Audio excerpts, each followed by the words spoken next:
We provide you the platform to turn your dreams into reality. Give wings to your aspirations with KR Mangalam University. Vajranabh जी ने अपनी दादी से जाकर प्रश्न किया कि भगवान कैसे दिखते थे।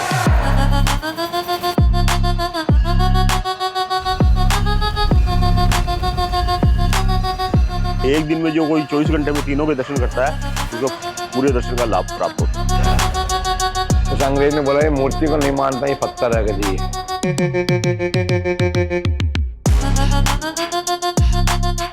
यहाँ पर सबसे ज्यादा महिमा भगवान के घड़ी की। ये घड़ी क्या है, नब से चलती है। मैं घड़ी देता हूँ, अगर घड़ी इनके चलती होगी मान जाऊंगा, अगर भगवान नहीं साक्षात है। भगवान श्री कृष्ण का जागृत स्वरूप, भगवान श्री कृष्ण का संपूर्ण स्वरूप। कैसे दिखते थे भगवान श्री कृष्ण जब द्वापर युग में साकार स्वरूप में धरती पर अवतरित हुए? आज इसी के इर्द गिर्द होगा हमारा रहस्य। नमस्कार, बहुत स्वागत है आप सभी का। आप देख रहे हैं हमारी ये खास पेशकश और मैं हूं आपके साथ अमृता कर। श्री कृष्ण के साकार स्वरूप के दर्शन आपको कैसे होंगे, ये समझने के लिए आज के रहस्य के इस सफर पर आपको हमारे साथ चलना होगा। तो देर किस बात की, चलिए आज का ये सफर राजस्थान के जयपुर के लिए यहीं से शुरू करते हैं और देखेंगे भगवान श्री कृष्ण के घड़ी धारण किए हुए उस मनमोहक स्वरूप को। चलिए। सामान्य ज्ञान कहता है कि पत्थर से बनी प्रतिमा को पल्स से चलने वाली घड़ी नहीं पहनाई जा सकती, क्योंकि पत्थर में पल्स नहीं होती और अगर प्रतिमा को घड़ी पहनाई गई तो उसे बंद हो जाना चाहिए।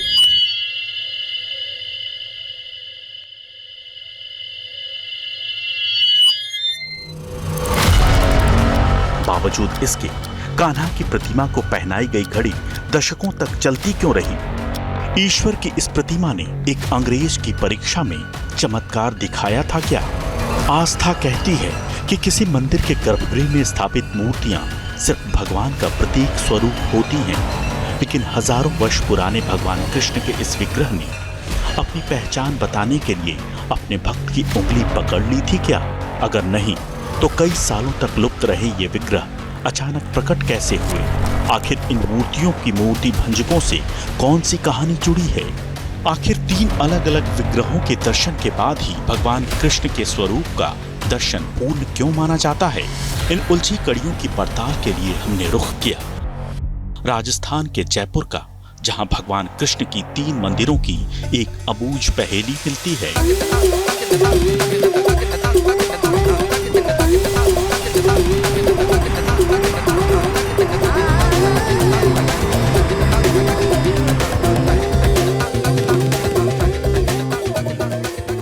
श्री कृष्ण के 3 जागृत स्वरूप, जिन्हें 5000 साल पहले उनके परपौत्र वज्रनाभ ने अपने दादी के कहने पर बनवाया था।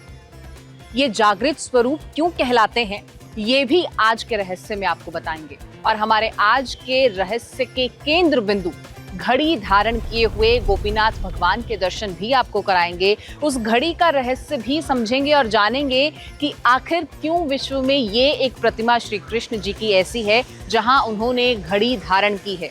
क्या समय वहां उनकी इजाजत से चलता है?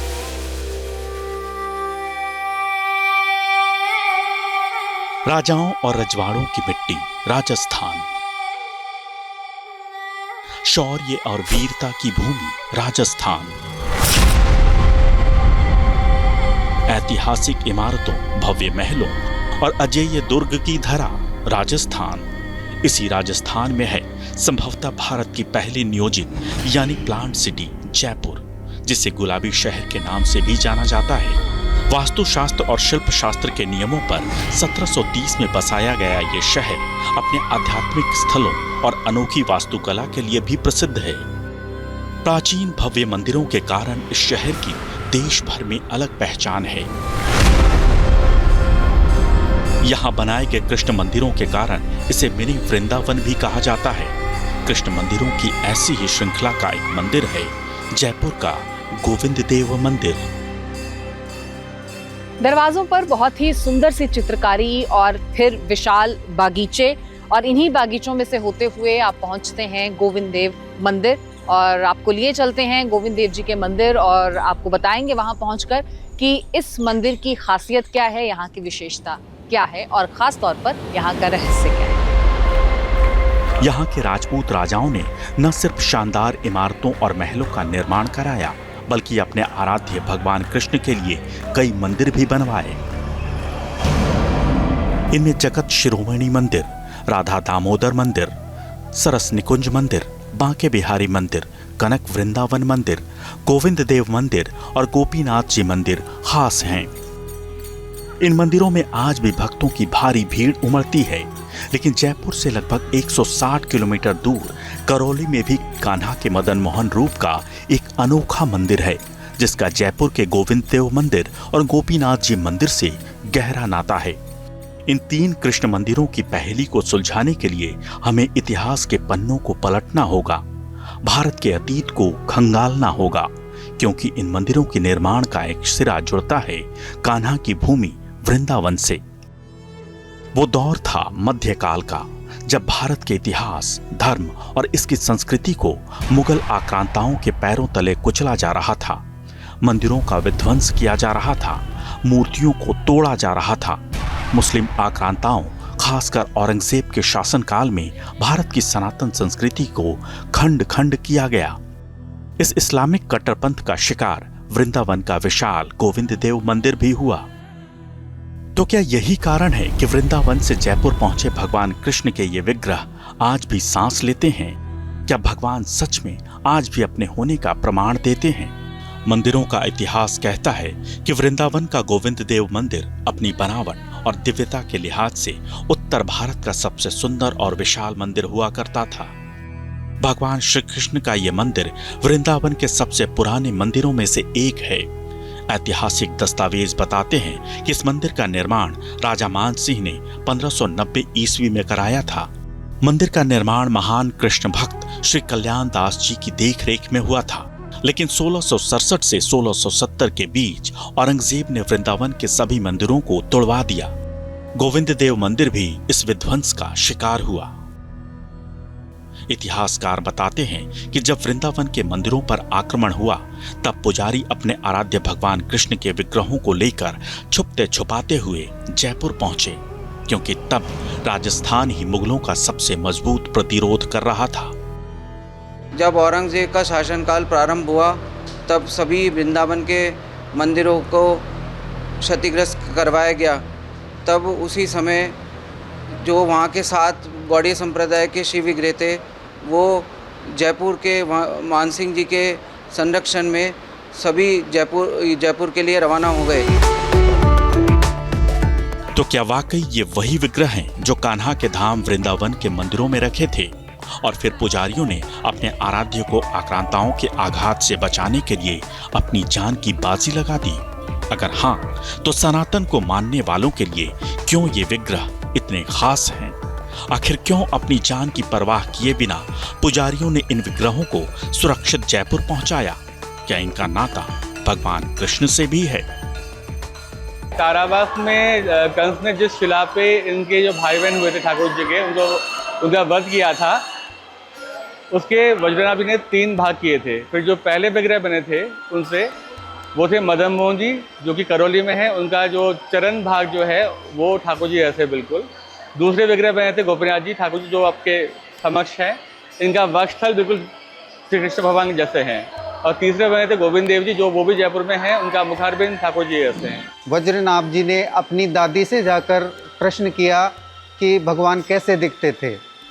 वज्रनाभ जी की दादी यानी कि भगवान श्री कृष्ण की पुत्रवधू, उन्होंने अपने ससुर यानी भगवान श्री कृष्ण को साक्षात देखा था, तो उन्होंने अपने मुख से वर्णन किया और वर्णन के हिसाब से वज्रनाभ जी ने 7 विग्रह तैयार किए। कुल 7 विग्रह तैयार किए।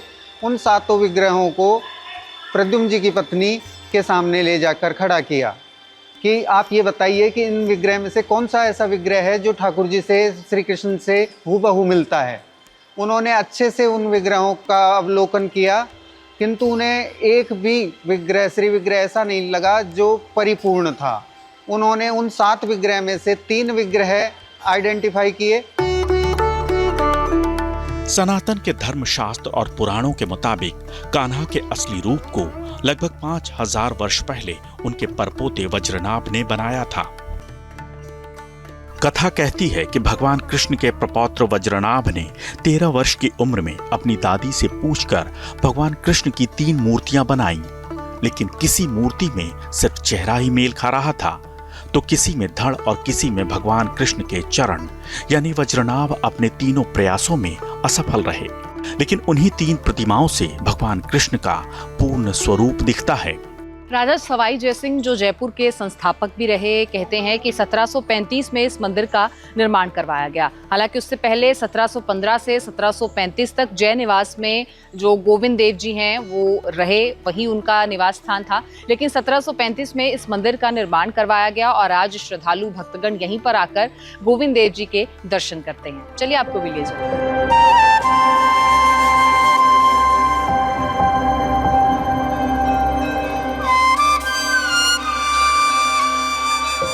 आस्था कहती है कि वज्रनाभ के बनाए ये तीनों विग्रह जयपुर के 3 मंदिरों में स्थापित हैं।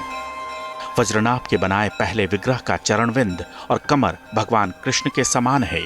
इस विग्रह का नाम है मदन मोहन। दूसरे विग्रह का वक्षस्थल और भुजाएं भगवान कृष्ण से मिलती हैं, जिसका नाम है गोपीनाथ। तीसरे विग्रह का चेहरा भगवान कृष्ण के चेहरे के समान है। इस विग्रह का नाम है श्री गोविंद देव। माना जाता है कि कान्हा का तीसरा विग्रह यानी गोविंद देव स्वरूप ही जयपुर के गोविंद देव मंदिर में स्थापित है। चमत्कार तो साक्षात है, युगल सरकार विराजे हुए हैं और राधा कृष्ण नित्य लीला करीलो प्रकाश। भगवान रोज अपने स्थान से उतरते हैं तो नित्य लीला करते हैं और बाकायदा खुद अपना कीर्तन गाते हैं। जी मेरे पापा 19 दिन वेंटिलेटर पे थे, तो भगवान के चन्नामृत से फूल से ही मेरे पापा को दोबारा होश आया और वो 35 सालों से मंगला कर रहे हैं और आज भी मंगला कर रहे हैं।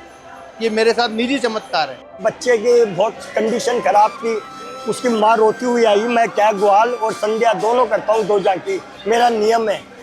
एकदम सही हो गया वो 10 दिन के अंदर, 10 दिन के अंदर सही हो गया वो बच्चा। और बहुत डॉक्टरों ने सबने जवाब दे दिया था। फिर उसकी मदर अभी आई थी तो बोला ये वो बच्चा आपने दुआ लगाई गोविंद को, अरदास किया आपने मेरी, भाई साहब धन्य हो आप। मैंने कहा ठाकुर जी को करो धन्य। क्या चमत्कारों की ये कहानियां इसलिए हैं क्योंकि यहाँ साक्षात भगवान कृष्ण विराजमान हैं? तो क्या यही कारण है कि भगवान कृष्ण ने एक अंग्रेज अधिकारी को अपने जीवित होने और सांसें चलने का वैज्ञानिक प्रमाण दिया था? अगर हाँ, तो क्या था वो प्रमाण?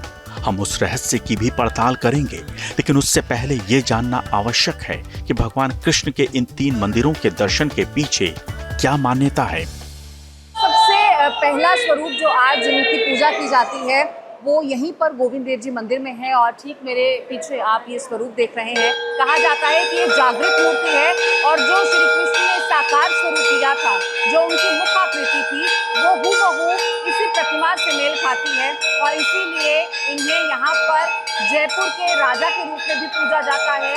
और जो 3 जागृत स्वरूप हैं उनमें सबसे पहले श्री कृष्ण के इसी स्वरूप की पूजा होती है और यही इस स्वरूप का रहस्य है। चेहरा जो है ये गोविंद देव जी का यहाँ जयपुर का है, मंदिर जो है उसमें है, और जो धड़ है वो गोपीनाथ जी के मंदिर का है, और तीसरा मदन गोपाल जी का है, वो चरण है।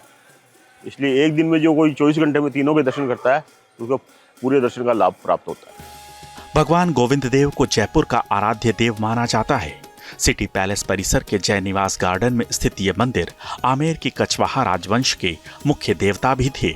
राजशाही के जमाने में जयपुर के राजा खुद को छोटे महाराज कहते थे, क्योंकि सबसे बड़े नरेश स्वयं भगवान कृष्ण यानी गोविंद देव जी थे।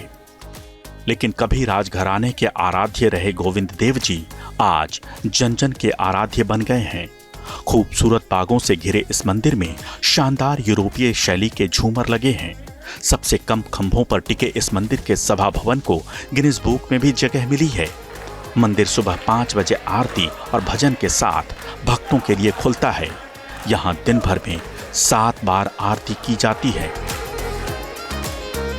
अभी हमें भी कृष्ण के उस विग्रह की तलाश है जिसके बारे में कहा जाता है कि उन्होंने खुद अपने भक्त के सपने में आकर अपने बारे में बताया था। इस पहेली को सुलझाने के लिए हम जयपुर से 160 किलोमीटर का सफर तय कर करौली पहुंचे। कहते हैं कि श्री के चरणों में ही एक भक्त की अनन्य आस्था होती है और इस वक्त जिस मंदिर के बाहर मैं मौजूद हूँ, कहते हैं कि यहाँ साक्षात श्री कृष्ण का स्वरूप श्री मदन मोहन जी के रूप में विराजमान है। इस वक्त हम हैं राजस्थान के करौली के उस मंदिर के बाहर जिन्हें कहा जाता है श्री राधा मदन मोहन जी, और इनके जो चरण हैं वो साक्षात वैसे हैं जैसे श्री कृष्ण ने जब साकार स्वरूप है, यानी श्री कृष्ण के चरणों की छवि अगर आपको देखनी है तो आप दर्शन करने श्री मदन मोहन जी के मंदिर आ सकते हैं। और ये हम नहीं, ये हमें इतिहास बताता है। ठाकुर श्री जी का विग्रह जो सभी भक्त दर्शन कर रहे हैं, वे श्री कृष्ण के परपोत्र बजनाभ जी ने उनकी दादी की आज्ञा अनुसार बनाए थे। उनकी दादी ने के कहे अनुसार उन्होंने जो प्रथम श्री विग्रह का निर्माण किया, उनके चरण चिन्ह ठाकुर जी के समकक्ष थे। वो करौली मदन मोहन जी के रूप में विराजमान है। इन विग्रहों को करीब 300 वर्ष पूर्व करौली लाया गया था। कथा कहती है कि करौली के तत्कालीन नरेश गोपाल सिंह भगवान कृष्ण के परम भक्त थे। उन्होंने इन विग्रहों को लाकर करौली राजमहल में बने राधा गोपाल जी के मंदिर में स्थापित किया था। तभी से इस मंदिर में भगवान मदन मोहन राधा रानी के साथ विराजमान हैं।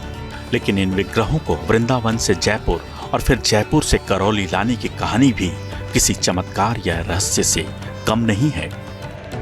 बताते हैं कि मुगल आक्रमण के दौर में भगवान मदन मोहन जी के विग्रहों को छुपते छुपाते हुए वृंदावन से जयपुर पहुंचाया गया।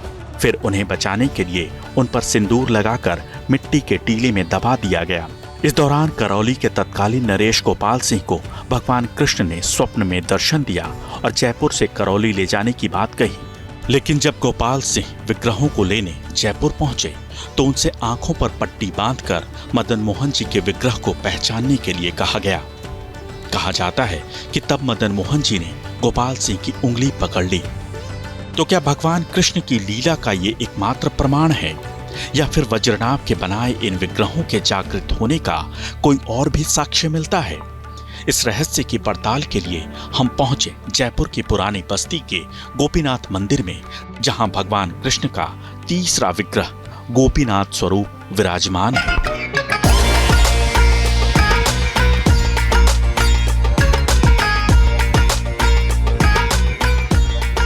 और अब हम आ पहुंचे हैं आज के हमारे रहस्य के केंद्र बिंदु तक। आपने श्री कृष्ण को कई स्वरूपों में देखा होगा, कई स्वरूप में उनके दर्शन किए होंगे, लेकिन आज जिस स्वरूप के दर्शन हम आपको करवाने जा रहे हैं, उन्हें श्री कृष्ण जी को वहां पर हाथ में घड़ी पहने हुए देखा गया है। इन्हें गोपीनाथ जी के रूप में यहाँ जयपुर में पूजा जाता है। यही आस्था से भरे भक्त आकर भगवान के दर्शन करते हैं। और चलिए अब आपको भी दर्शन करवाते हैं हाथ में घड़ी पहने हुए भगवान श्री कृष्ण के, और इस रहस्य की पड़ताल भी करेंगे कि आखिर भगवान के घड़ी धारण करने का रहस्य क्या है। हम कुछ सवाल लेकर चले थे और आज के हमारे रहस्य की इस कड़ी का केंद्र बिंदु भी यही गर्भगृह है और श्री कृष्ण जी की यही प्रतिमा है। क्योंकि हम जब चले थे दिल्ली से तो हमने कुछ सवाल थे जिन पर सोचा था। सवाल ये कि क्या वाकई में श्री कृष्ण की ऐसी कोई प्रतिमा हो सकती है जहां श्री कृष्ण ने घड़ी धारण की है? क्या उन्होंने समय को धारण कर रखा है? क्या समय यहाँ श्री कृष्ण से इजाज़त लेकर चलता है? ये तमाम सवाल हमारे जहन में थे। सवाल ये भी कि क्या भगवान को भी समय देखने की ज़रूरत पड़ती है, वो भगवान जिनके आशय मुताबिक समय चलता है? तो इन तमाम सवालों के जवाब हमें इसी दरबार से मिलने थे। यहाँ मौजूद जो स्वरूप है उसमें वक्षस्थल और भुजाएं जो है श्री कृष्ण जी से मेल खाती हैं, तो यानी उनकी जो धड़कन है वो जिंदा है। क्या गोपीनाथ आज भी जीवित स्वरूप में इस विग्रह में विराजमान हैं? रहस्य की अनगिनत परतों में लिपटा कान्हा का ये विग्रह आज भी भक्तों को आश्चर्यचकित करता है। सबसे हैरान करने वाली बात यह है कि आखिर इस विग्रह के एक हाथ में घड़ी क्यों पहनाई गई है और क्या इससे भगवान के जीवित होने का प्रमाण मिलता है? यहाँ पर सबसे ज़्यादा महिमा भगवान के घड़ी की। ये घड़ी क्या है, नभ से चलती है। कोई सेल या कोई और इलेक्ट्रॉनिक सिस्टम नहीं है, केवल नभ से चलती है। भगवान के इसमें प्राण बसते हैं। घड़ी वाले कृष्ण कहा जाता है और इनका नाम वैसे राधा गोपीनाथ जी है। जी स्वरूप में ये, तभी तो घड़ी चल रही है। वक्ष स्थल इनका वह भगवान श्री कृष्ण से मिलता है, ठीक है। और वक्ष स्थल में ही हृदय और नब्ज दोनों चीज़ वक्ष स्थल में ही होती है, इसी हिस्से में होती है। हाँ, और इसी के कारण है ना भगवान श्री कृष्ण जी की घड़ी भी चलती है, क्योंकि वक्ष भी हृदय है और साथ में नब्ज भी है। घड़ी है गोपीनाथ जी के, वो नाड़ी से चलती है हमारे गोपीनाथ जी के, और बहुत अच्छे दर्शन होते हैं। बहुत सुंदर स्वरूप है, बहुत सुंदर स्वरूप है। अलग अलग रोज की झांकियाँ होती है, बहुत सुंदर स्वरूप। 7 झांकी में 7 स्वरूप होते हैं। क्या सच में कान्हा के गोपीनाथ स्वरूप में आज भी उनका दिल धड़कता है? क्या भगवान कृष्ण के इस विग्रह में उनके प्राण बसते हैं? यह ऐतिहासिक रूप से प्रमाणिक है कि मुगलों के बाद अंग्रेजों ने भी भारत के आध्यात्मिक और धार्मिक धरोहरों को हर संभव नकारने और कुचलने की कोशिश की थी। इसी कोशिश में एक अंग्रेज अधिकारी ने भी भगवान कृष्ण के इस विग्रह का रियलिटी टेस्ट करना चाहा था। कथा कहती है कि ब्रिटिश काल में एक अंग्रेज अधिकारी को जब ये बात पता चली कि गोपीनाथ कान्हा के जीवित स्वरूप हैं, तो उसने इसे परखने की ठान ली। उस अंग्रेज ने बोला ये मूर्ति को नहीं मानता, ये पत्थर है जी। वो बोला कि मैं कैसे मानूं कि भगवान है ये। उसने बोला कि मैं घड़ी देता हूँ, अगर घड़ी इनके चलती होगी मान जाऊँगा, अगर भगवान है साक्षात है ये। उसने वो घड़ी दी और घड़ी को बांधा तो वो चल रही थी घड़ी हो। फिर ठाकुर जी थोड़ी देर बाद ने घड़ी को उतार करके रख दी तो घड़ी एकदम बंद हो गई वो। फिर उसने फिर बांध दी घड़ी को, फिर वो चलने लग गई। फिर उसके बाद फिर उसने उतारी, फिर वो बंद हो गई। ऐसे 3-4 बार किया उसने वो घड़ी को मतलब मान ली कि यहाँ ठाकुर जी साक्षात विग्रह है, ये इनमें आत्मा है, मतलब ऐसा है। अंग्रेज़ अधिकारी ने जो पारंपरिक तरीके से स्नान के बाद ही मंदिर में प्रवेश हुआ था, और उसने जब नब्ज टटोली तो भगवान गोपीनाथ जी की नब्ज चलती हुई उसे मिली। क्या वाकई गोपीनाथ जी के विग्रह का दिल आज भी धड़कता है? क्या सच में पल्स यानी धड़कन से चलने वाली वो घड़ी इस विग्रह के हाथ में चलने लगी थी? सच क्या है कोई दावे से नहीं कह सकता, लेकिन विज्ञान ये कहता है कि पल्स से चलने वाली घड़ी किसी पत्थर की मूर्ति में काम नहीं कर सकती। कहते हैं कि इस चमत्कार को देखकर वो अंग्रेज अधिकारी आश्चर्यचकित रह गया। उसने वो घड़ी गोपीनाथ जी के हाथ में ही छोड़ दी। वो घड़ी एक बार खराब हो गई थी, तो हमारे दादाजी ने किसी को ठीक करने के लिए दिया था, तो वो जिसको दिया था वो प्रसाद के रूप में लेके उसे वापस नहीं गया, मतलब आज तक। आज यहाँ पर प्रतीकात्मक रूप से हम ये कह सकते हैं एक रिप्रेजेंटेशन है उस घटना का, उस चमत्कार, उस रहस्य का, कि आज भी घड़ियाँ श्री कृष्ण जी की बाई कलाई पर बांधी जाती हैं और उसे बदलते रहते हैं वक्त वक्त पर। आज ये घड़ियाँ बैटरी घड़ी है, सेल वाली घड़ियाँ जो हम पहनते हैं सब, तो वो घड़ी जो आपने और मैंने भी पहन रखी है। और अब कहते हैं कि भक्त यहाँ पर भेंट स्वरूप घड़ियाँ लेकर आते हैं और श्री कृष्ण जी को वही घड़ियाँ जो भक्त लाते हैं वो पहनाई जाती हैं। वक्त वक्त पर वो घड़ियाँ बदलती रहती हैं, जैसे जैसे भक्त लाते हैं तो वो घड़ी कहीं 10-15 दिन की इस अवधि में उन घड़ियों को बदलते रहते हैं। गोपीनाथ मंदिर कई मायनों में अनोखा है, खास है। वजह है इनसे जुड़ी कहानियाँ और मान्यताएं। कान्हा के इस विग्रह को जीवित स्वरूप माना जाता है और समय समय पर वो अपने चमत्कारों से इसका प्रमाण भी देते रहते हैं। सवाई माधो सिंह द्वितीय, उनके समय से ये ज़्यादा जन आस्था के बीच फैली कि भगवान गोपीनाथ जी की धमनी से, पल्स से घड़ी चलती है। इससे पहले ऐसे नहीं था। 1-2 पन्नों में पोथी खाना जो है सिटी पैलेस का, उसमें दर्ज है, लेकिन वो लगभग आप मान लीजिए कि 140-130 साल पहले की बात है। इससे पहले ऐसा कोई वाक़या नहीं था। यहाँ पड़ोस में एक जूस वाले की दुकान है, पहले आमेरिया हलवाई की दुकान थी वो, अब तो जूस की दुकान खुल गई वहाँ पर। उस हलवाई के से प्रसाद ठाकुर जी के चढ़ता था, मंगला के अंदर खुलती थी और शैन तक वो दुकान खुली रहती थी, वहीं से प्रसाद लगता था गोपीनाथ जी के। एक बार ठाकुर जी के भोग नहीं लगा तो रात को उनको भूख लगी तो उन्होंने अपना जेवर ले करके ठाकुर जी ताला अपने आप खोल करके उसकी दुकान पर गए और उसकी दुकान पर जा कर के उस गेंदे तो वहाँ रख दिए और वहाँ से बर्फ़ी का थाल लेकर के स्वयं यहाँ पर लेकर के आया हूँ दुकान में। तो उन्होंने वो प्रसाद पाया। फिर सुबह मंगला के अंदर जब पुजारी जी आए, पुजारी जी ने देखा कि ठाकुर जी गेंदे कहाँ गए। महाराज जी को जा कर के बोला तो महाराज जी भी अचंभे कर गए। फिर उन्होंने देखा बर्फ़ी का थाल रखा हुआ ये, बोला कि अब तो इसका हलवाई का है, तो बोला उसमें दुकान उसका है। फिर उसको दुकान वाले ने दुकान आकर खोली, उसने देखा कि ठाकुर जी के जेवर है, तो ठाकुर जी जेवर लेकर महाराज को ला कर दिया उसको। कथा कहती है कि भगवान कृष्ण के ये तीनों विग्रह सदियों पहले वृंदावन में यमुना किनारे वंशी घाट पर मिले थे, लेकिन जब औरंगजेब मंदिर तोड़ने लगा तब ठाकुर जी के ये विग्रह राधाकुंड और कामयावन होते हुए 1775 में जयपुर लाए गए। इसके बाद गोपीनाथ जी पहले 17 साल तक जोरावर सिंह गेट स्थित नेशनल आयुर्वेद कॉलेज के स्थान पर विराजे और 1792 में उन्हें पुरानी बस्ती स्थित इस स्थान पर लाया गया। राजशाही के दौर में गोपीनाथ जी के मंदिर में सिर्फ राज परिवार ही पूजा पाठ कर सकते थे, लेकिन बाद में इस विग्रह को पुरानी बस्ती में मौजूद गोपीनाथ मंदिर में स्थापित कर दिया गया। धार्मिक मान्यता है कि भगवान कृष्ण के चरणविंद यानी मदन मोहन स्वरूप, वक्ष स्थल यानी गोपीनाथ स्वरूप और मुखारविंद यानी गोविंद देव स्वरूप को मिलाकर भगवान कृष्ण की आकृति पूर्ण होती है। हिंदू धर्म में सबसे बड़ा जो हत्या है वो है गौ हत्या। सबसे बड़ा पाप है जो गौ हत्या है। गोविंद देव जी, गोपीनाथ जी, मदन मोहन जी, तीनों स्वरूपों का आप दर्शन करोगे तो गौ हत्या जैसे पाप से भी मुक्त हो जाओगे।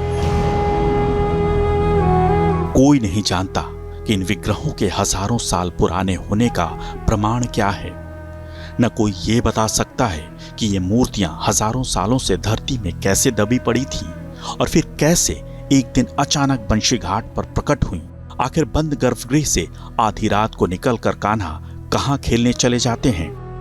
आज तक कोई ये भी नहीं जान पाया कि आखिर गोपीनाथ जी की कलाई में बंधते ही घड़ी कैसे चलने लगी।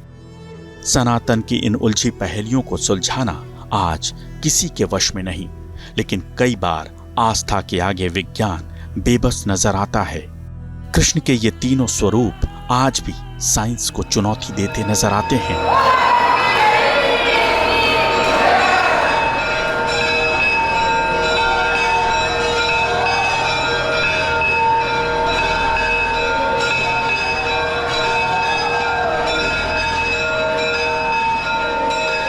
जहाँ भक्ति है हर शब्द में, कथाओं में छुपे हैं दिव्य रहस्य और ज्योतिष देता है जीवन को दिशा। धर्म से जुड़ी हर बातों को जानने के लिए हमारे चैनल स्तुति को सब्सक्राइब करें। चैनल पर जाने के लिए इस लिंक पर क्लिक करें।